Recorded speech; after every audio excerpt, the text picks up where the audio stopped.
Good evening and welcome to Release Your Wings. Tonight we're talking about the opposite of love. I'm Dan Bagley and I'm interviewing Shireen Chada of the Brahma Kumaris. So welcome, Shireen. Thanks, Dan. So what is the opposite of love? Most jump to hate, but I suspect that's not where you wanted to go with this. No, I was actually thinking of indifference. Indifference. So let's come back that we're not talking about the emotion of love.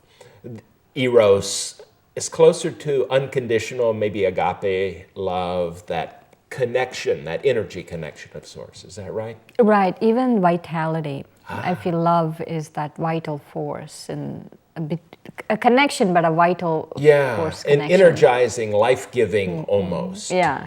And we're wired to be that way, but we get in our own way. Right. So the opposite may not be actually the opposite, like light versus dark. It might be what gets in the way of or makes it go away within that. Right. I just remember something.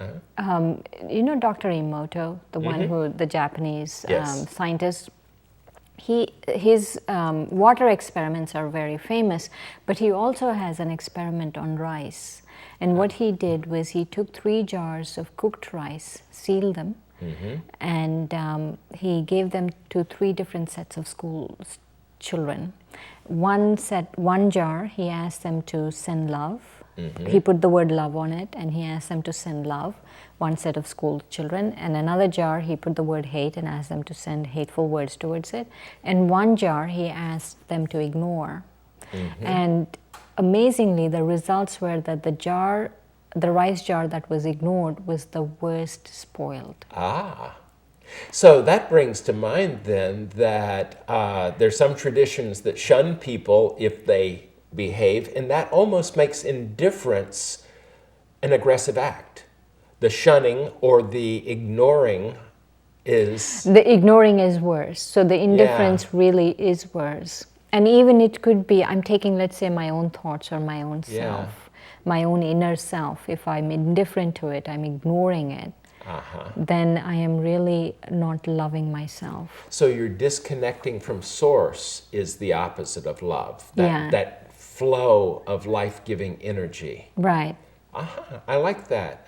I don't like doing it, but I like that thought because in a funny way, then this giving of ourselves at the authentic heart level, not giving necessarily of ourselves like, here's a biscuit, then that's really an important thing in terms of maintaining. In fact, by the way, you just reminded me that children who are ignored and don't get that touch die. Right. Or they start, in the nursery. Yeah.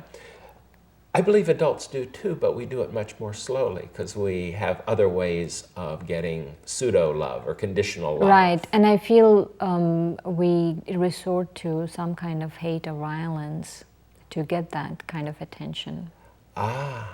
So now this question of feed me what I need, which is the attention, and my first choice is positive, nourishing attention, but a second choice is any attention besides being a non-entity, being ignored. Right. I look at today's society, and so many children, it seems to me, are ignored, or the TV becomes the babysitter, and which almost by definition puts an artificial construct on how they live, what their reality is. Right, and also maybe that's why we have so many problems. That poor kids are growing up without any kind of nurturing, any kind of belonging.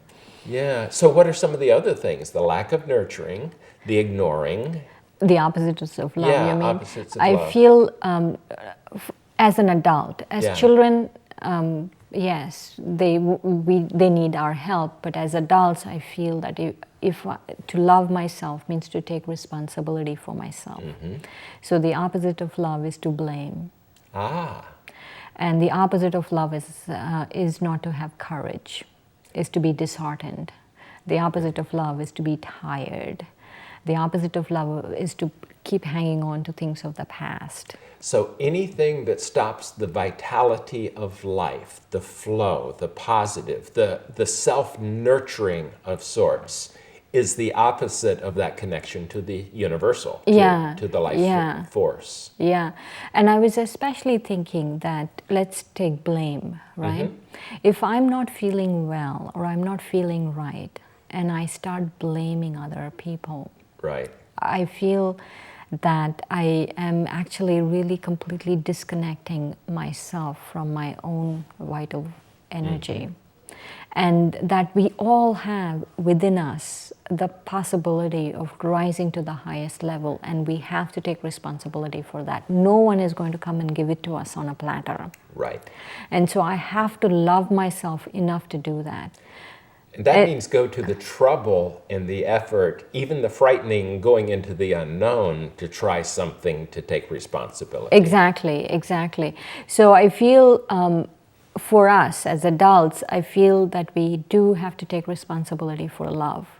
And when I love myself and I nurture myself, then I'm able to love someone else. You know, that's really an interesting thing, because we do need to love ourselves before we can truly love other people. And once again, we're not going to, oh, I love you so much, or like I love hamburgers.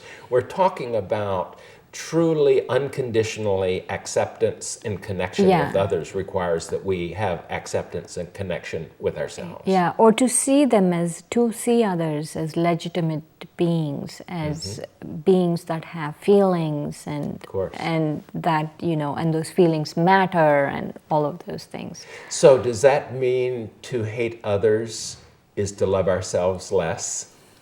Or to put down others? No, it means if you're indifferent to others, then you're loving yourself less. That if you're not giving that attention, or you're not to some other people, then you are basically loving yourself less. So this thing of indifference, though,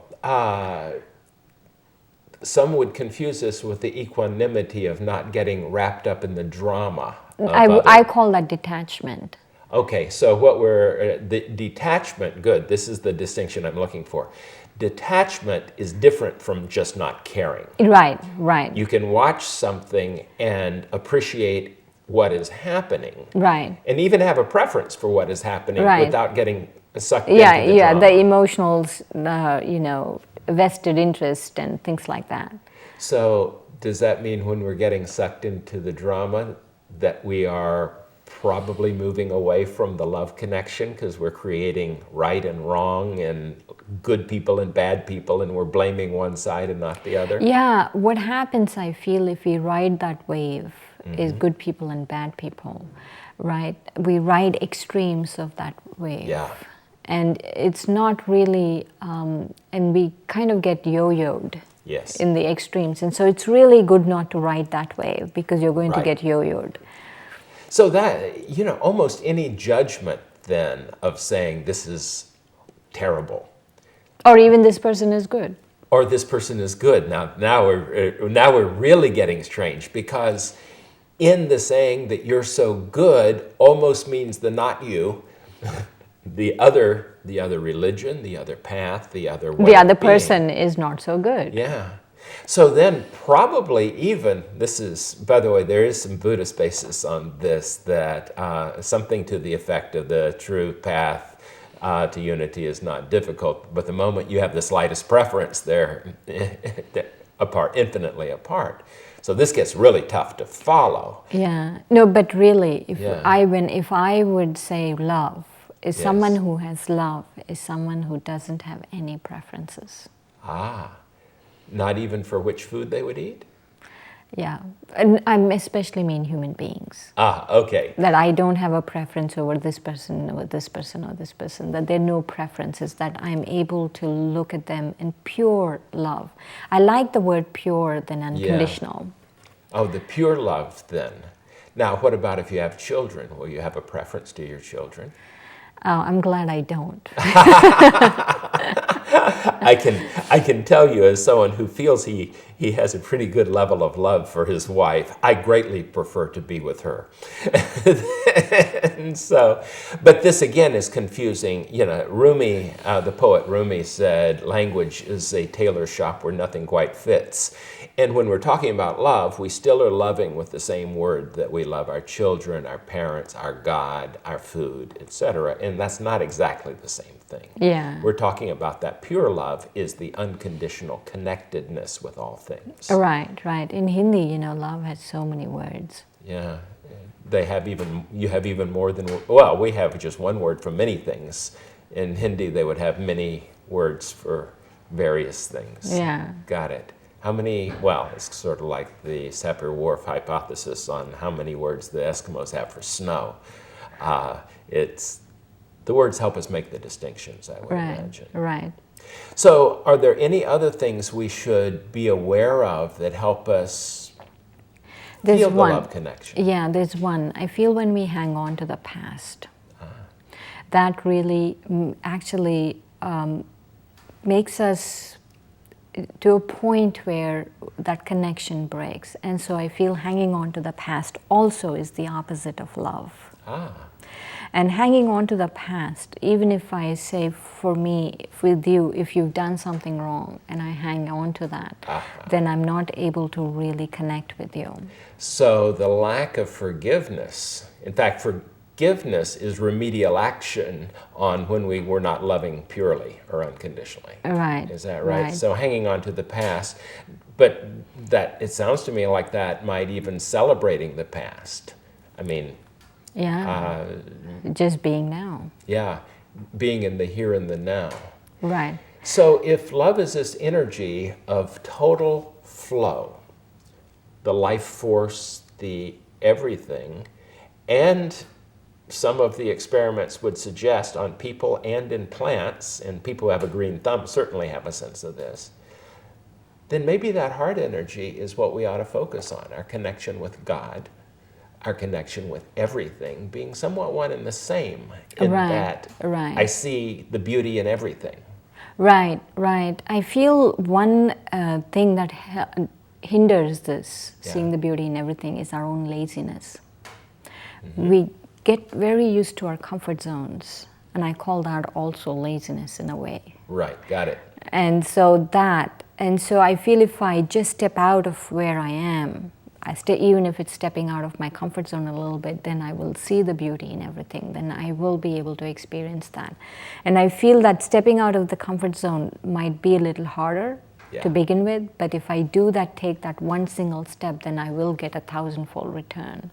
So does that mean also, I mean, in Christian tradition, it would be Jesus going out and being among the sinners and probably out of his comfort zone to some degree. Is that what you're talking about as well? Sure, sure. I mean, both like on an effort level, spiritually effort level. For example, if I have a hard time waking up at 4, then I get out of my comfort zone and start waking up at 4 and seeing how I feel about it. And I feel my love increases when I do those things. Or it could be with people, it could be with your own. Right. Something that moves you closer to understanding you are totally responsible for your experience. Right. Is that right? So have you felt an increase of love as you go through your disciplines? Yes. A connection? Yes. I feel the more I have committed to my path, a disciplined path. It's a very disciplined path. So the more I've committed to it, the more I felt compassion for what I am and what the other person is. Yes. Also, I often come back to this question of gratitude. And gratitude feels to me that it's a facilitator of the connectedness of the life energy. Yes. That the more grateful we are, the easier it flows. Is that right? So within that, to summarize in our last minute here, to feel grateful, not to blame, to feel responsible, but not to feel like we're judging other people. These are kind of the bifurcations of how to feel more love, or to be aware of the love that's always there. Right. And also to have courage. Oh, yeah. And to have courage to know, and courage and faith, I think, go hand in hand in that one, because the courage is to step forward in the faithing of sorts. Wow. It's a lot to think of. In fact, maybe by looking at the opposites of love, we might feel it a little bit better as we look non-judgmentally with more love. Thanks, Shireen. Thanks, Dan. Thank you for joining us.